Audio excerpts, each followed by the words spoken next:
The fact that competitive firms and monopoly have different kinds of demand curves has some pretty significant consequences. So let's start off by just doing a quick review of revenue for perfectly competitive firms. Some of the things that we see about this, first of all, is that if you look as the quantity increases this way, the price always stays the same. In other words, this firm faces a perfectly elastic demand curve that it receives from the market. They're so small that they could sell all of their output without having to reduce their price. So they basically can choose as much or as little as they'd like to sell and never have to change the price. They always just choose that or sell at that market price of $5.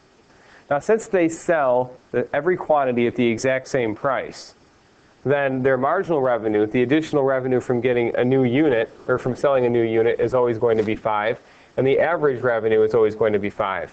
There are other videos that review this concept more thoroughly, but for now it's safe to say that marginal revenue, average revenue, and price are all equal for a competitive firm. The situation is different for a monopoly. Let's take a look at the costs or the revenues for monopoly in this example. Take a second to pause the video here and calculate the rest of the data for this chart. So you have the formulas above. Total revenue is price times quantity, nothing new. Marginal revenue is the change in total revenue times the change in quantity. And then average revenue is just total revenue divided by quantity.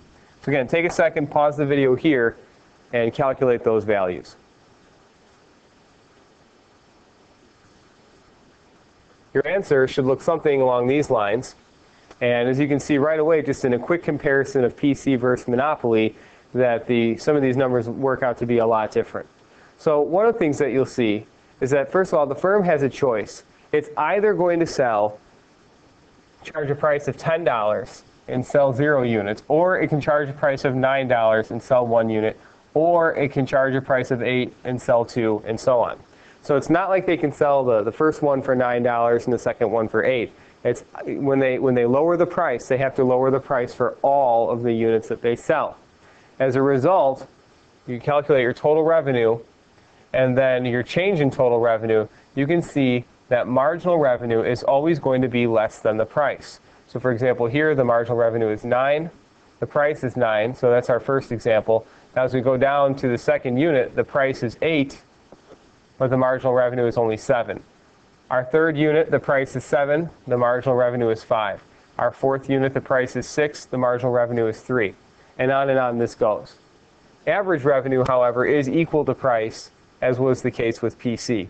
So one of the things that we see right away is that when you face a downward sloping demand curve, as we do here, we have demand, we're going to call price, average revenue, and demand are all on one graph. But the marginal revenue is now a separate curve, and it lies below the demand curve.